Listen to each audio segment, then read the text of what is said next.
Hoy, what's that? Go Fam. Alright, so ito na, nandito tayo sa area ngayon Go Fam. So ito yung transplant natin.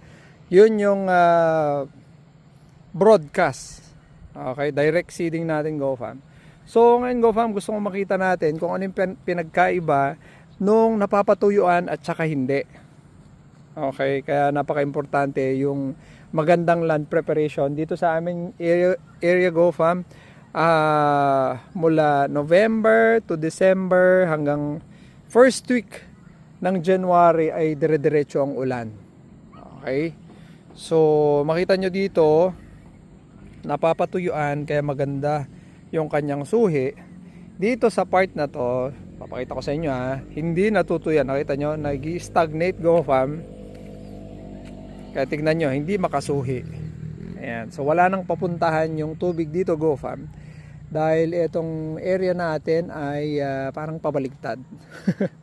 Mula doon, pabalik dito yung level ng lupa.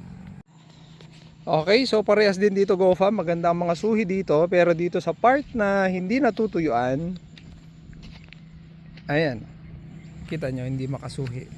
Tapos etong supposed to be payat at hindi masyadong malaki dahil ito ay yung ating punlaan.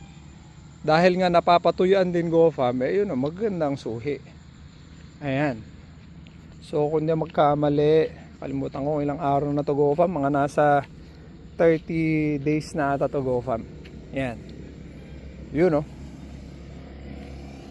So yun lang naman yung gusto kong i-share Go Fam, pag napapatuyuan at saka hindi makasuhi. Ayan o. Kita nyo, payat. So another lesson learned, 'di ba? So iba lang din pag at least nakikita natin yung mga mga kamali natin. Ay mali ko, mga kamalian ko pala. Dinamay ko pa kayo no. Mga kamalian ko Go Fam, at least alam na natin sa susunod. 'Di ba? So ito may mga kambing dito Go Fam, kinainan. 'Di ba? Makikita din natin anong epekto niyan pag ginanyan mo, pag prinon mo Go Fam. Makikita din natin yan. So samot-sari ang experiment natin dito sa area natin Go Fam.